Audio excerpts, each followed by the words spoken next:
Reims 12e accueille Angers 8e. Angers n'a jamais gagné à Reims depuis sa remontée dans l'élite en 2015. Les Angevins sont sur une victoire après 3 défaites. Ils se sont relancés et espèrent enfin gagner en terre rémoise. Même si Baoken et Fulgini sont absents, ce sont 2 joueurs importants sur lesquels Stéphane Moulin ne peut pas compter. Reims de son côté reste sur 2 victoires et n'a subi qu'une défaite sur les 8 derniers matchs. Toujours pas de Mounetsi et de Zenelli, mais David Guillon voit son équipe bien se comporter ces derniers temps. La partie s'annonce donc assez incertaine.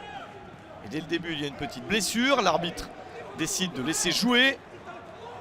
Reims en profite pour développer cette action. Avec une possibilité de frapper ici. Et c'est à côté du cadre. Dommage pour Mathieu Cafaro. L'arbitre Aurélien Petit avait laissé l'action se dérouler malgré un Angevin au sol. Et Cafaro a manqué le cadre. Une première action dangereuse pour Reims. Il y en a très peu en première période.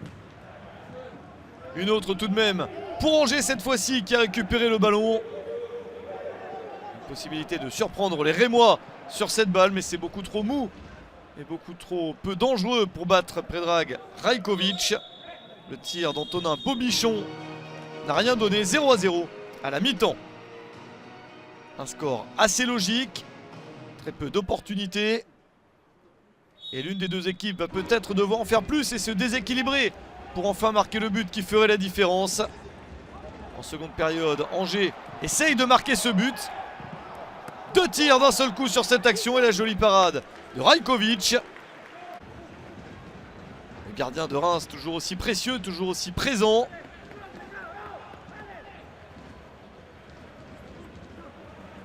Des bonnes tentatives pour le SCO. Une de plus ici, encore Rajkovic pour sauver la situation. L'équipe la plus entreprenante en seconde période, c'est bien Angers. Toujours Antonin Bobichon dans les bonnes actions. Mais l'ancien Nîmois ne parvient pas à marquer le poteau pour repousser cette balle.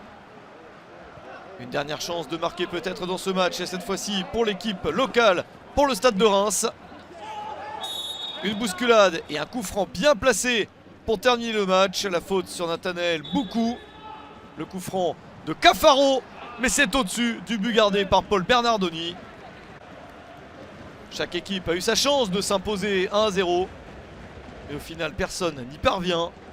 Match sans but, 0-0 entre Reims et Angers.